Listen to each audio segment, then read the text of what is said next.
आंदर थाना में उज्जैन बंगड़ा गांव है और आंदर थाने की ये घटना है। इसमें एक संतोष सिंह जो अगड़ी जाति का बताया जा रहा है, उसके बाद गांव के कुछ दलितों ने उसके घर पर हमला कर दिया और उसको अर्धनग्न अवस्था में बाहर खींच के निकाला। और अभी जो लेटेस्ट खबर आ रही है उसमें एक नामजद जो अभियुक्त है रितेश राम, उसकी गिरफ्तारी हुई है। दूसरी बात है कि एक गलत को आप दूसरे गलत से नहीं खत्म कर सकते। अब जैसे कि संतोष सिंह मान लीजिए राजपूत है, तो बहुत सारे राजपूत नेताओं को लगेगा कि अभी समय आ गया है चेहरा चमका लेने का। मैंने अंबेडकर की कई जीवनियां पढ़ी हैं, कहीं अंबेडकर ने क्या मारपीट की बात की है। उनका सबसे महत्वपूर्ण नारा क्या था? Educate, unite, struggle. 6 महीने बाद बिहार में पंचायत चुनाव होने वाले हैं ना। अभी बहुत लोग नेतागिरी चमकाने के मूड में हैं। इस पर विराम कैसे लगेगा? अब विराम कौन देगा? विराम देने के लिए तो आसमान से फरिश्ते नहीं ना आएंगे। विराम हमको और आपको ही ना देना होगा।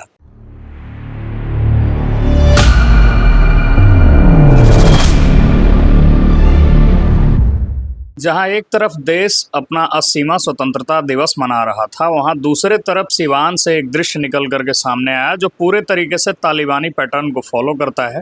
एक व्यक्ति जिनका नाम संतोष सिंह था, उन्हें अर्धनग्न कर पीटा गया और मार्च कराया गया। आरोप ये है कि उन्होंने बाबा साहब अम्बेडकर पर कुछ टिप्पणी की थी और उनका अपमान किया था। इस घटना को कैसे देखते हैं? देखिए, ये पूरी जो घटना है, मैं दर्शकों को बता दूं, सिवान जिले की घटना है, 16 अगस्त की घटना है। सिवान जिले में एक अंदरा थाना है और अंदरा थाना में एक गांव है उज्जैन बंगड़ा गांव। आंदर थाना की है। आंदर थाना में उज्जैन बंगड़ा गांव है और आंदर थाने की ये घटना है। इसमें एक संतोष सिंह जो अगड़ी जाति का बताया जा रहा है, उसने जो भारत रत्न भीमराव अंबेडकर थे, संविधान निर्माता, उनके बारे में कुछ आपत्तिजनक बातें कही थी, अपमानजनक बातें कही थी। उसके बाद गांव के कुछ दलितों ने उसके घर पर हमला कर दिया और उसको अर्धनग्न अवस्था में बाहर खींच के निकाला और उसके साथ काफ़ी मारपीट सब की है। तो इसको लेके मतलब आंदर थाना में आपको एक FIR हुआ है, प्राथमिकी दर्ज हुई है। उसमें 27 लोगों को नामजद बनाया गया है, यानी 27 लोगों के नाम दिए गए हैं और 62 लोगों को मतलब 62 अज्ञात अभियुक्त बनाए गए हैं। और अभी जो लेटेस्ट खबर आ रही है उसमें एक नामजद जो अभियुक्त है रितेश राम, उसकी गिरफ्तारी हुई है। तो मोटा मोटी मामला यही है, सिवान जिले के आंदर थाना का, उज्जैन बंगड़ा गांव का, संतोष सिंह की पिटाई का, रितेश राम की गिरफ्तारी का। अब इसमें मैं 1-2 बातें कहता हूँ। पहली बात, मैं खुद दलित नहीं हूँ, मैं खुद अगड़ी जाति का हूँ, कायस्थ हूँ और मैं बाबा साहब अम्बेडकर का बहुत बड़ा अनुयायी हूँ। वो मेरे नायकों में से हैं। वो भारत रत्न थे, संविधान निर्माता थे, बहुत बड़े विद्वान थे और राष्ट्र नायकों में से थे। यदि उनको किसी ने आपत्तिजनक बात कही तो उसने बहुत ही गलत किया, ये पहली बात है। दूसरी बात है कि एक गलत को आप दूसरे गलत से नहीं ख़त्म कर सकते। यदि उसने कुछ गलत बात कही थी तो इसकी शिकायत हो सकती थी। आप कोर्ट में, थाना में, जैसे भी आप उसके खिलाफ आप प्रतिवाद कर सकते थे। आप शांतिपूर्ण धरना पर बैठ सकते थे। उसके बहुत सारे रास्ते हैं शांतिपूर्ण विरोध करने के रास्ते।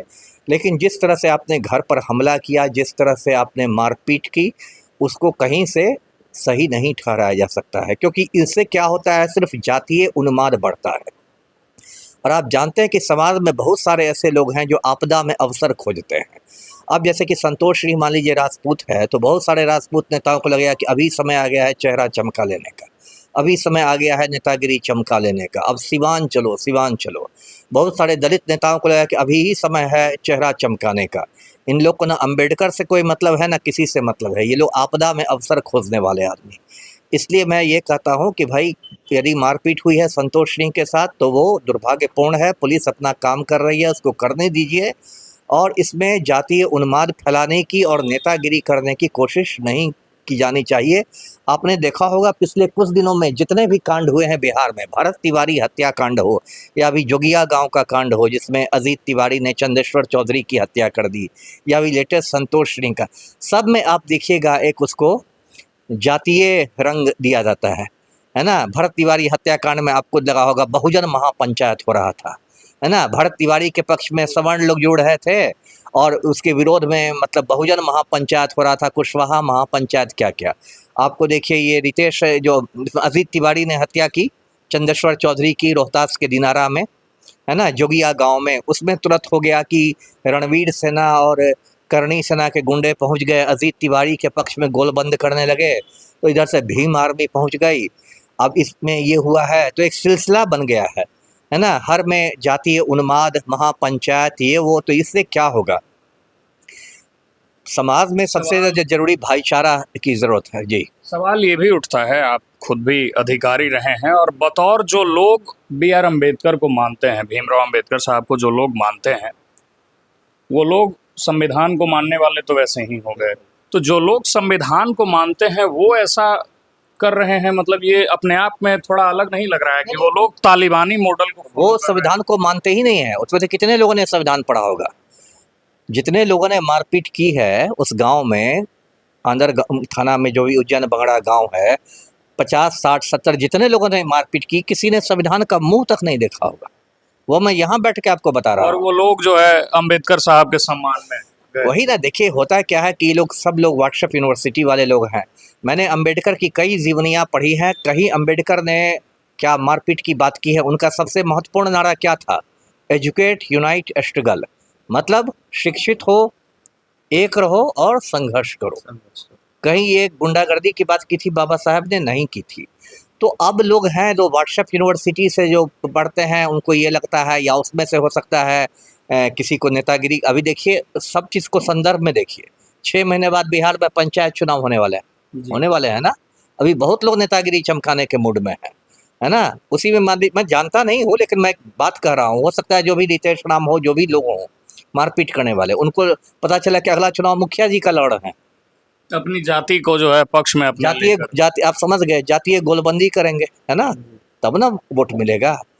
तो इन लोग को मैंने कहा ना, इन लोग को अम्बेडकर से कोई मतलब नहीं। इन्होंने अम्बेडकर संविधान का चेहरा नहीं देखा होगा, संविधान का एक अनुच्छेद ये लोग नहीं बता सकते। मैं अधिकारी के तौर पर आपका भी जीवन जो है वो लंबा बीता है और आप इन चीज़ों को समझते होंगे कि अभी जो जातीय बेमनस्यता फैल रहा है, खासकर जैसा आपने बताया कि पीड़ित और जो घटना करने वाला है, उन दोनों की जातियों की गोलबंदी हो जा रही है और दोनों अपना अपना पक्ष देख रहे हैं। इस पर विराम कैसे लगेगा? अब विराम कौन देगा? विराम देने के लिए तो आसमान से फरिश्ते नहीं ना आएंगे। विराम हमको और आपको ही ना देना होगा।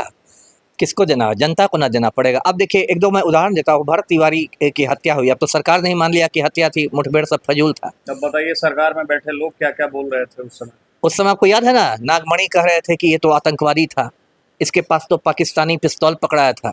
बताइए कि क्या जो बात भोजपुर पुलिस ने नहीं बताई वो नागमणि को खबर हो गई, सिर्फ इसलिए क्योंकि सम्राट चौधरी और नागमणि दोनों एक ही जाति के हैं।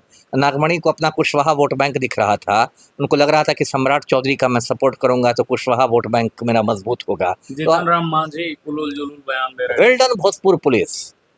जितन राम मांझी कह रहे थे, मैं शाबाशी दे रहे थे भोजपुर पुलिस को। मैंने उसी दिन कहा था, 17 जून को ही कहा था कि एकदम बकवास है, कोई मुठभेड़ नहीं है, ये 100% हत्या है। अब सरकार ने मान लिया ना, अब कह रही ना कि मुआवजा देंगे, कह रही ना नौकरी देंगे। एसटीएफ कमांडो को जेल भेजा गया ना, अब कहाँ है नागमणि? यदि आतंकवादी को ही आपने मार दिया तो आतंकवादी के परिवार को मुआवजा मिलता है? तो ये पूरे बिहार का एक पैटर्न हो गया है। हर चीज़ में आप उसको जातीय एंगल घुसा दीजिए, हर चीज़ में ये कीजिए, ये बहुत गलत है। हम लोग को हमेशा न्याय के साथ खड़ा रहना चाहिए, है ना। जैसे मान लीजिए, मैं तो राजनेता नहीं हूँ, लेकिन नीट छात्रा के साथ कांड हुआ, बहुत बुरा हुआ। वो भूमिहार जाति की थी, मैं तो भूमिहार नहीं हूँ, लेकिन मैंने लड़ाई लड़ी। मेरे घर पुलिस भी भिजवाया पलटू राम ने, लेकिन मैं लड़ता रहा, अपनी बात से नहीं हटा। पप्पू यादव ने लड़ाई लड़ी, वो भी भूमिहार नहीं है, यादव है, उन्होंने भी लड़ाई लड़ी। तो लड़ाई के में हम लोग को न्याय और सत्य के साथ खड़ा रहना है। यहाँ पर बीमारी क्या हो गई कि हर चीज़ में एक जातीय चीज़ देखा जाएगा, हर में ये देखा जाएगा, हर में वो देखा जाएगा। तो इससे क्या होता है कि समाज में वैमनस्यता फैलती है, हमारा समाज बढ़ता है। ऐसे ही बिहार हिंदुस्तान का सबसे गरीब राज्य है, और उसमें और जातीय उन्माद फैलाइएगा तो और हमारी दुर्गति होगी। जी चलिए, तो यही स्थितियां जो है वो बिहार के दुर्गति का कारक बनती है, ऐसा कहना है अमिताभ दास जी का। ये भी अधिकारी रहे हैं और ख़ासकर अभी अपने जीवन काल में किसी भी घटना पर बड़ा मुखर होकर बोलते हैं। इनका एक यूट्यूब चैनल है जिसका नाम है दास बोले बिंदास, तो वाकई ये बिंदास बोलते हैं। बाकी इन खबरों को लेकर आप क्या सोचते हैं, आप अपनी राय देने के लिए स्वतंत्र हैं। मेरा नाम रमनिक राज है। बहुत बहुत धन्यवाद।